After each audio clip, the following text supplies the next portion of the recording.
If you have topics you would like to have us discuss on the Aging Well podcast, please click on the links in the episode description to send us a text or record your message or comments. We'd love to hear from you and how we can help you age well. If you benefit from the Aging Well podcast and would like to support the content financially, please click on the Support the Show link or support our affiliates and advertisers.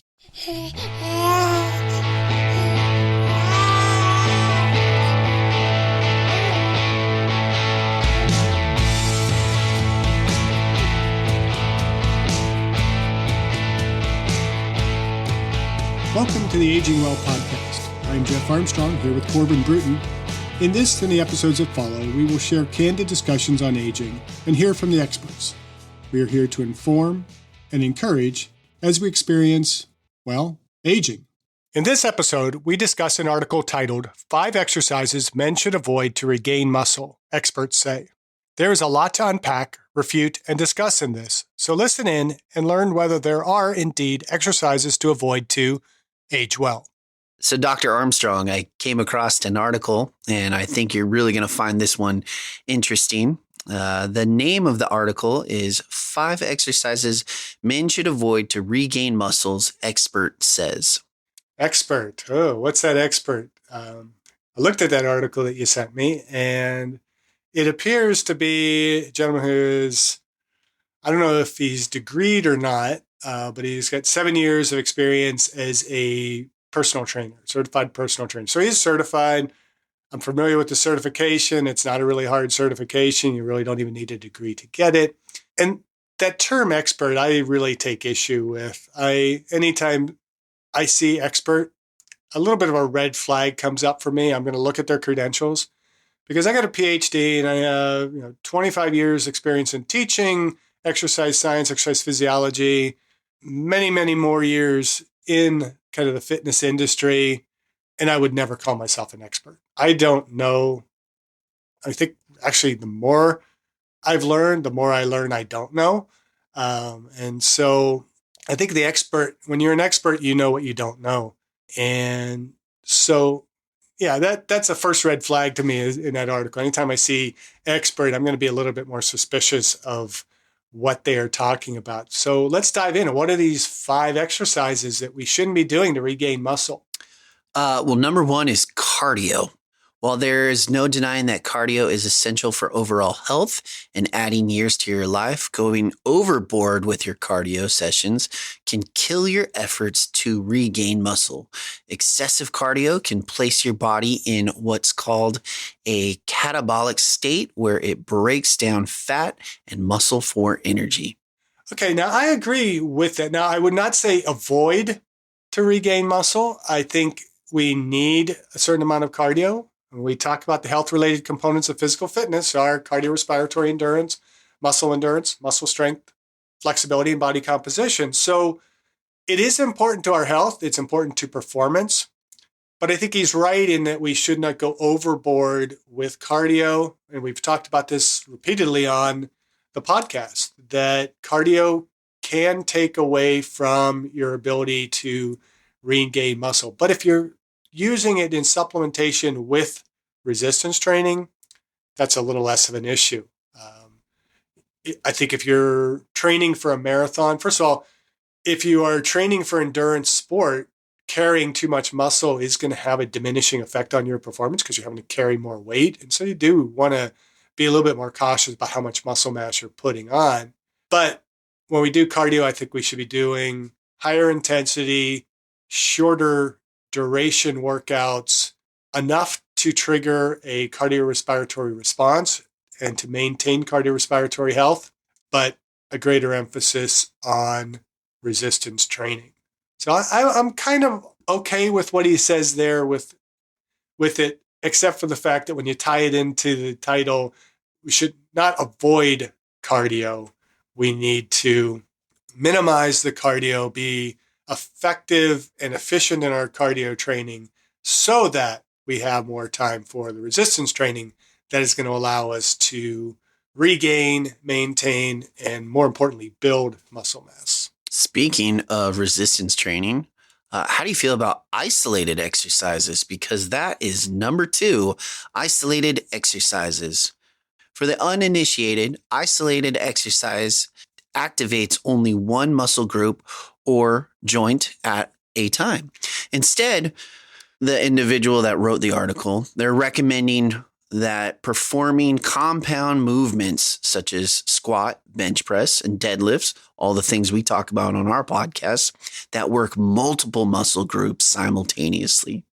Okay, now again, I would take this with a grain of salt, and then comparing it into the title when you say avoid, I would not avoid isolation exercises, but I would not prioritize them. And for most of us that are finding it difficult to get enough time to do resistance training, as we've mentioned numerous times on this podcast, we want to stick to essentially the basic 5. We're hitting those 7 movement patterns, things that are going to be, horizontal push, horizontal pull, or vertical push, vertical pull, the squat, the hip hinge, and the carries. Yeah, so those basic 6 movement patterns, or when we break it down into exercises, it's like the bench press, the row, the overhead press, the squat, and a hip hinge like the deadlift. And so he's right on that. When we get into the isolation exercises, they just take more time. They are much more oriented toward building muscle, specific muscle. So they're good for hypertrophy. So that's where I think, why would you not? I mean, if you're a bodybuilder, if you're not doing isolation exercises, you're going to fail as a bodybuilder. Correct. But if you're an athlete and general individual trying to just improve overall strength, the compound movements are going to be most effective. You don't have to do bicep curls in order to build the biceps. I really do very little isolation exercise simply because I don't have the time. If I'm doing a rowing exercise, I'm working my biceps. If I'm doing a chest or shoulder press exercise, I'm working the triceps. When I squat, particularly doing like a Zercher squat, I'm getting a whole body movement out of that. And so I'm building and retaining a lot more muscle mass doing that type of compound exercise. And I would avoid leg extension, leg curls, again, unless you're a bodybuilder, because again, those are movements that are not going to, they're going to build size, but they're not going to be as efficient in building the size. So any other thoughts on that? No, I'm a full supporter of full body movement. The more muscles, the more, if you can activate muscles from the top of the upper half of your body and the lower half and get them all working together, I'm a huge advocate for that. That's why I like that we talk so much about those 7 main exercises, that we kind of push people for so much. Isolated muscles, I think there are benefits of it. Obviously, you mentioned bodybuilders, but especially, if you do a core or you're doing a plank and you're just holding that plank position, well, that's technically an isometric exercise right there. You're holding it. Even if you were to throw in at the end of your exercise, the very, very last one, your last rep, and you just say you're doing a row and you're pulling that weight down and you just hold it and you're resisting gravity at the very end, it's still technically an isometric, is it not? Because you're just holding it, resist, and then finally, I'm done. Yeah, I mean, an isometric contraction is basically any contraction of the muscle where there is no shortening or lengthening of the muscle. Right. And so that could be a submaximal isometric. It could be a maximal isometric. We want to make sure that we are getting concentric, isometric, and eccentric contractions in the muscle. We did a recent podcast. I can't remember which number that was. It was at the end of season 1, where we talked about the importance of eccentric training and how even just a single eccentric contraction of the muscle can build strength over the course of the day. Now, we definitely didn't recommend just a single eccentric contraction, but a proper movement through a full range of motion involving as much muscle as possible is going to be the most effective and efficient way of building overall muscle, particularly if they're trying to regain.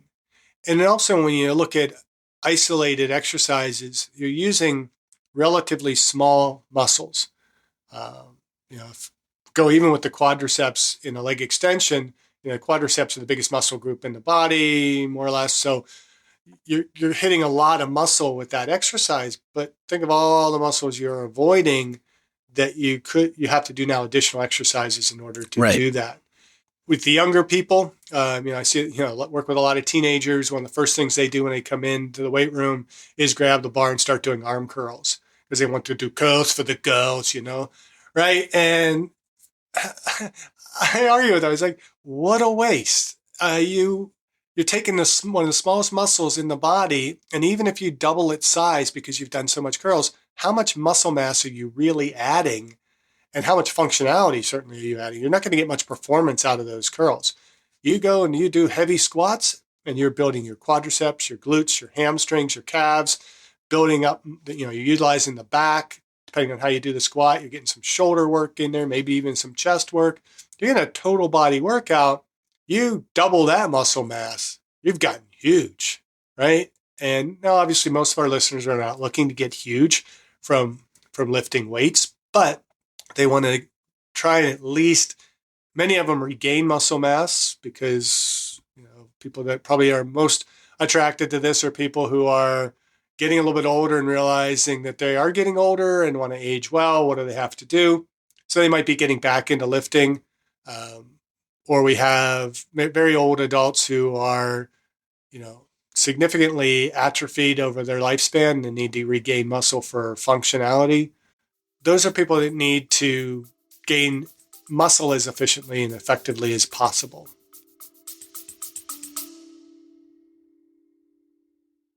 I discussed my epigenetics test with True Diagnostic co-founder Hannah Wendt in episode 162.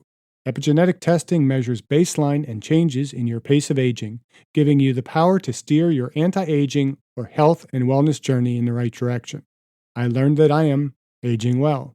Click on the affiliate link in the episode description, use the promo code AGEWELL, and receive a 12% discount on your epigenetics test and monitor your pace of aging. Well, let's talk about number 3, hot yoga. Man, I don't even want to read what it says because I'm so angry just hearing the word hot yoga. What's wrong with hot yoga? I don't like it. Why do you not like hot yoga? I got a lot of friends that really swear by hot yoga. And again, not for the purposes of gaining muscle, but for kind of flexibility, the relieving of stress kind of benefits. So there are benefits to hot yoga. There are benefits. I'm not denying that there are benefits. Me personally, I just don't like hot yoga. I don't like I like sweating, but I like sweating knowing that I've worked out and pushed myself to that point of sweating. Being in a room where it's just so hot, you instantly start sweating in it, and You never wrestled. That's not for me. Yeah, I like both. I like that sweat from the heat, but also the sweat that's generated from the workout itself. Now, from the standpoint of regaining muscle, if you're completely inactive and you start doing hot yoga and you're contracting those muscles, you are going to see some benefit to the muscle and regaining some of that muscle mass. So he's way off on that one in terms of absolutely don't do this to regain muscle mass. Now, if you weigh it against what's going to be most effective, yes, I would not spend the majority of my time doing hot yoga. I would prioritize resistance exercise, particularly compound movements, whole body exercise in order to facilitate regaining that muscle mass. But there's nothing wrong with compounding that with something like hot yoga for flexibility, mobility, for stress release, and so on.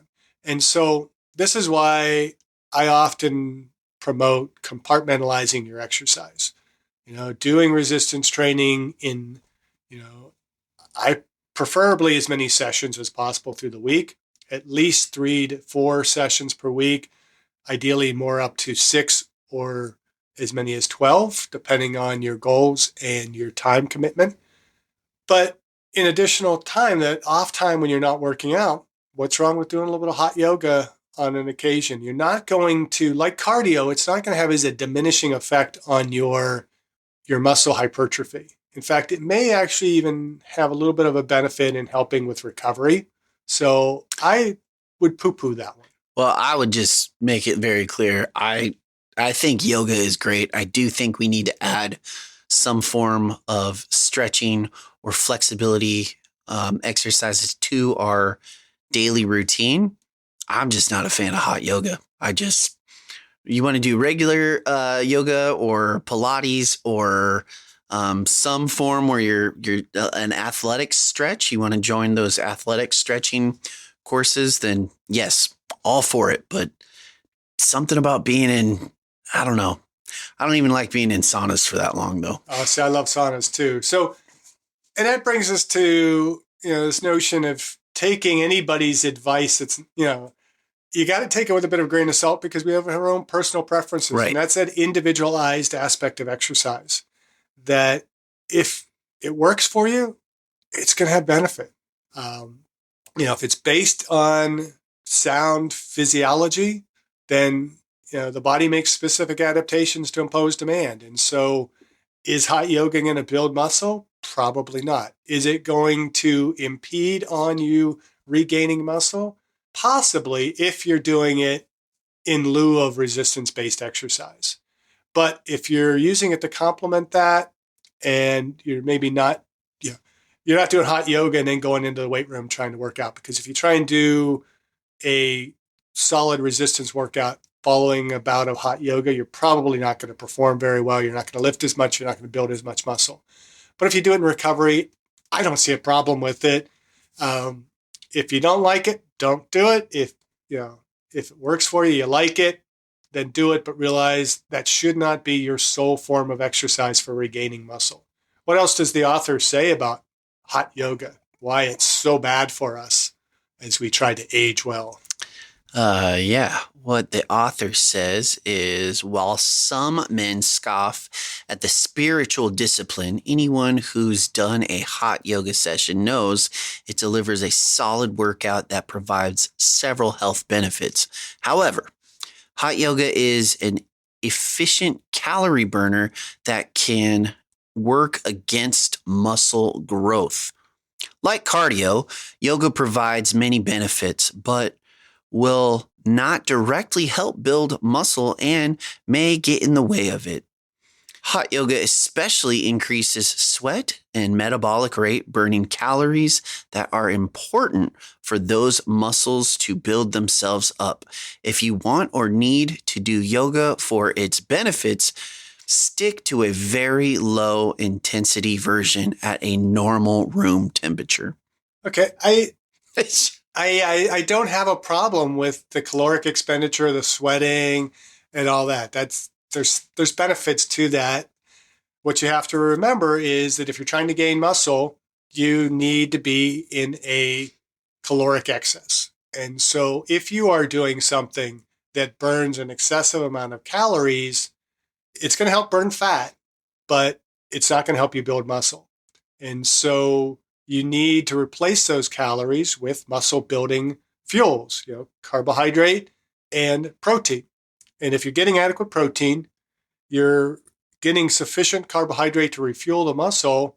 The worst that that's going to do for you is have you get leaner and build muscle at the same time. So I don't see an issue with it. I don't see the conflicting physiology like I see with cardio exercise that might actually impede on the muscle response and recovery. I think this is actually a fairly good recovery tool. It can help get some of that lactic acid out of the system. I think there's a lot of benefits to it. Just remember that you got to replace those calories. You got to replace that hydration in order to recover adequately. It's all about recovery and caloric balance and adequate stimulus. And if it's not taken away from the time that we're doing resistance training, what's the harm? Let's dive into number 4, which is 1 rep max. Yeah, read a little bit of what he says with the 1 rep max, because there's different approaches, and depending on what he's saying, I could say, yeah, he's right, or yes, he's wrong. How much do you bench? We've all been asked this before. while your 1 rep max, the maximum amount of weight you can lift at 1 rep of a given movement, indicates overall strength, it doesn't do any favors in the muscle building department. I feel like that's not true at all. Again, if he's talking about, training, just doing 1 repetition at a time, there are training methods that you can actually benefit from that. There's certain types of training where you might say do a 1 repetition at, a percentage of your maximum. Again, you're not necessarily going to be doing a 1 repetition maximum, because 1 rep is really just testing that strength. It's not really a stimulus for building strength.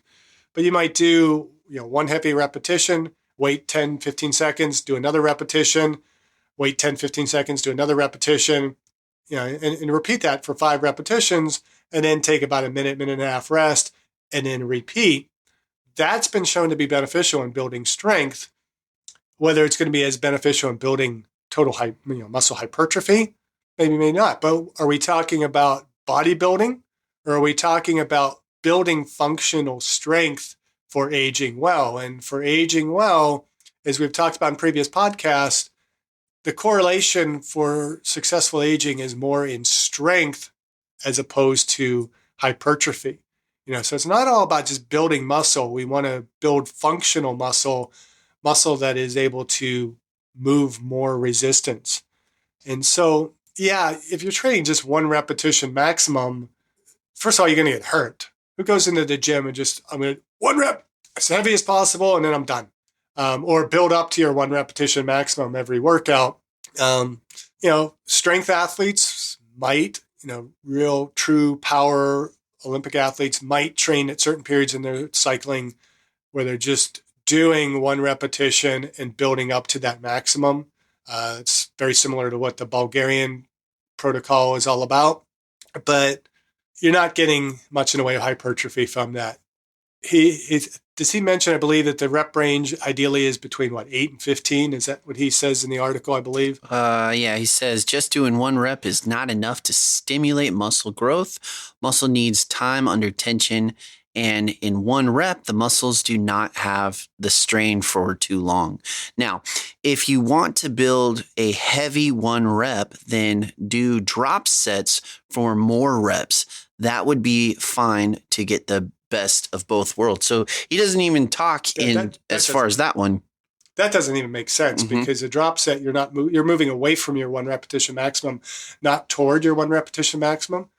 I mean, you might, if you want to improve your 1 repetition maximum, do more of a pyramid where you go, like a higher volume, higher repetition, kind of lighter intensity, early set, increase the weight, do fewer sets, and then pyramid that up to where you might only be doing 1 repetition at a near maximal intensity, and then sometimes maybe go back down or something like that. That can have some benefits in building both strength and hypertrophy, but that's not what he's talking about. He's talking about just simply hypertrophy.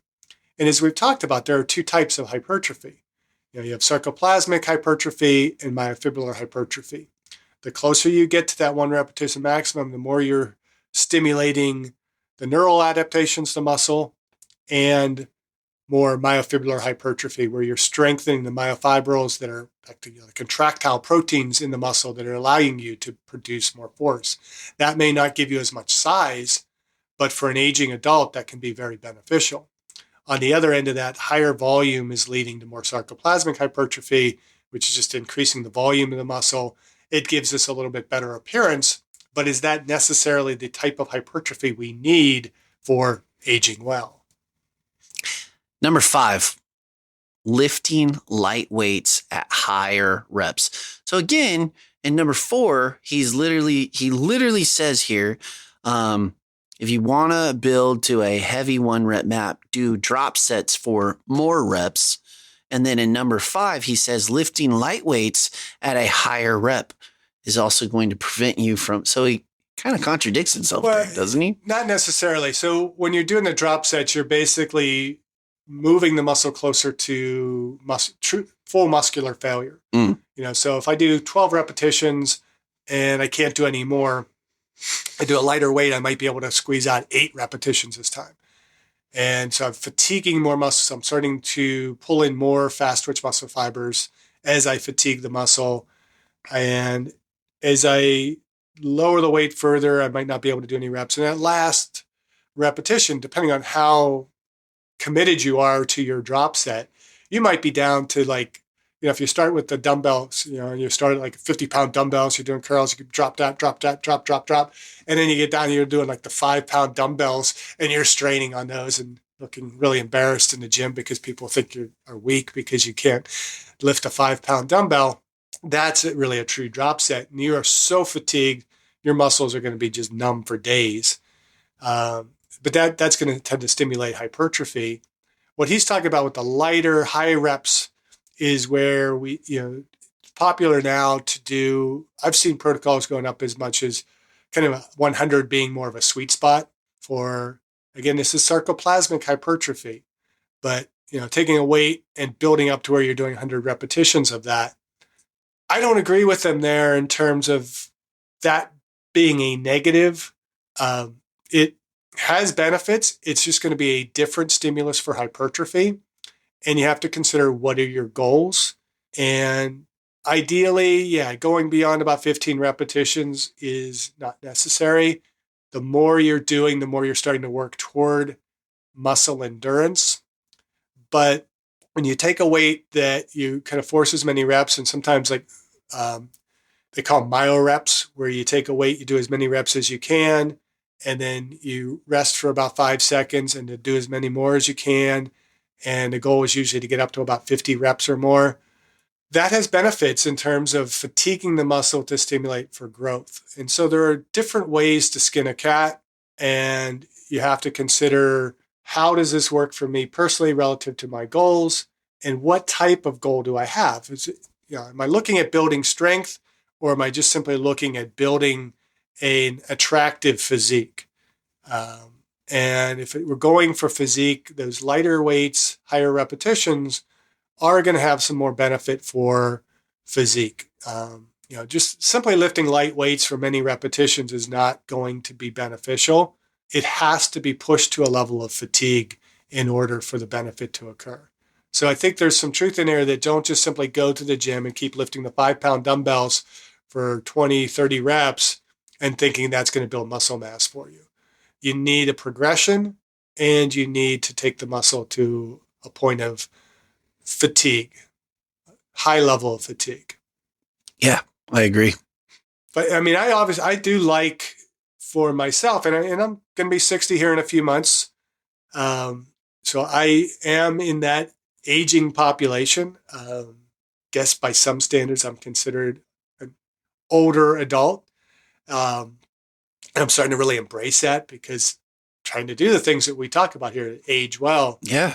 But I do a lot of different exercises where I would say they're high repetitions. I've gotten the best calf development. Not that I have huge calves. It's always been an area that's been very difficult for me to build.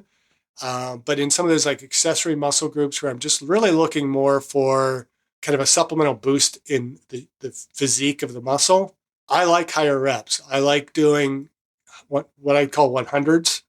And so there's different ways you could break down to get to 100 reps. One kind of first way I've probably ever learned to do it was where you do, say like with push-ups, you do 3 push-ups first. You don't do 1 and then 2 because it's just too cumbersome. You do 3, 3, 4, 5, 6, 7, 8, 9, 10, 9, 8, 7, 6, 5, 4, 3, 3. And that is accumulation of 100 repetitions. And it's a killer. And you're going to get some hypertrophy from that. You're going to get some good muscle endurance from that. So that's one way to do it. Also like 40, 30, 20, 10s, where I'll do a weight for 40 repetitions, take a break, do usually a heavier weight, but you could do the same weight, but you do 30 repetitions, then do 20 repetitions at a heavier weight, and then 10. That tends to build both strength and some size, and it works. So I don't wholeheartedly agree with them. I think you have to look very carefully at what are we doing with the light weights and high repetitions. Is it bringing us to a point of fatigue? Is it a stimulus for muscle growth? And what type of growth are we trying to stimulate? Nailed it. And that's it. Those are the 5 things that you need to avoid. Yeah, and I think avoiding is the wrong word. I think what we want to consider is these are 5 things we want to more carefully consider in our pursuit of regaining muscle mass. And if we do want to regain muscle mass, what are the important things that we need to do? We need to keep it simple, take out some of that complexity of the exercise. So do the 5 basic movement patterns. So something like a squat type of variation, a hip hinge variation like the RDL, a bench or a horizontal push, or, again, you could vary that angle of the push, but a bench, a rowing movement, and then more of an overhead press type of movement. Also incorporating carries or some other more functional core type of exercise into that workout. Those should be the things that we focus most on. If you have time and if you have the desire, then you go into some of those accessory muscle groups to kind of supplement, to kind of build up some weaker areas. In the rep range, I think a good starting point is that 5 rep range. It's kind of a good balance between strength and hypertrophy. And again, if your volume is there, you're going to get some size. How many sets? And again, you could vary those sets.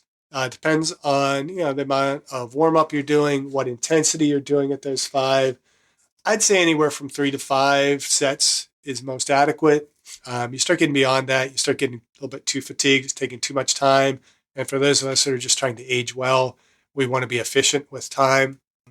You can go higher in the number of repetitions. Typically, if you go a little bit higher, you're going to go fewer sets. So you might be looking at, maybe 3 sets of anywhere from 8 to 12, 8 to 15 repetitions, but varying that up, so you're not always doing just 5, you're not always doing 15.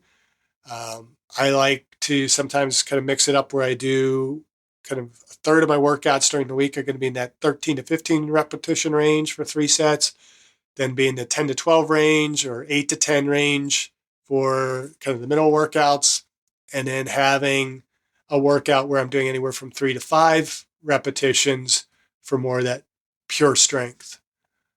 Again, it depends on where you are in your fitness journey.